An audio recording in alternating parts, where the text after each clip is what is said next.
Bill had so many friends and across through that company, inside and outside that company. So when Bill retired, I organized his retirement party with the assistant that helped, George Elsevier helped me put this thing together. What happened was there were so many people who loved this man that showed up for this retirement party. I mean, you almost reach the max capacity of that facility. You know, it's the largest retirement party I've ever been in my life. Bill, earlier we talked about Bill being a true friend. He truly was. You know, a lot of your friends will tell you, like, hey, if you ever need anybody, I'm there for you. With Bill, it was true.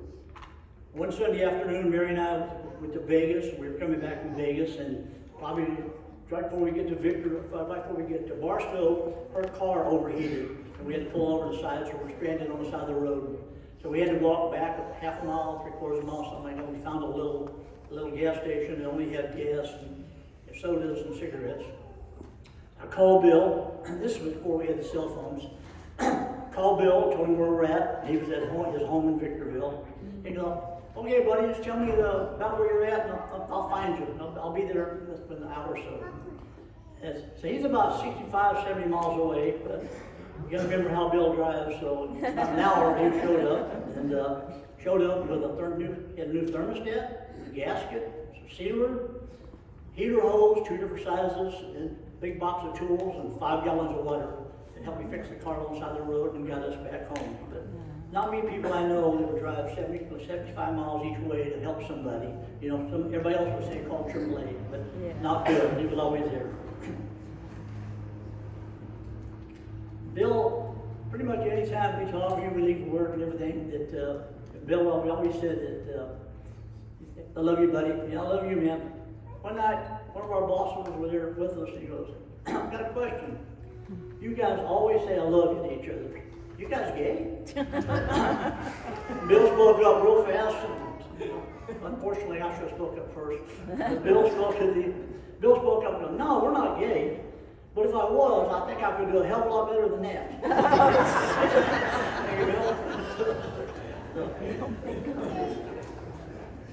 I often used to ask Bill for advice.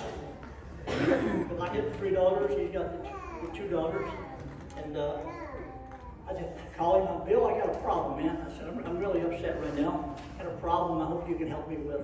Because I love to pull his chain, you know, mainly just to hear him laugh, you know, because he had this unique laugh that you'll always remember. So I told him, hey, Bill, don't have to tell you this, but last night I was reading my daughter's diary, and I found something in there that really upset me. They got in there that they don't think I respect their privacy. And so, what's your advice on this? How should I handle this? He said, my advice is to you, you better tell me right now that you're kidding about this, or I'm coming over there and I'm going to whip your butt country style. I said, calm down, Bill, calm down, I'm teasing. Relax. I mean, he almost blew a fuse. Oh my gosh. So I didn't do that. One time I had a bad headache. Bill, people don't realize how comical. At work, everybody sees Bill as very serious, dedicated. Sees that.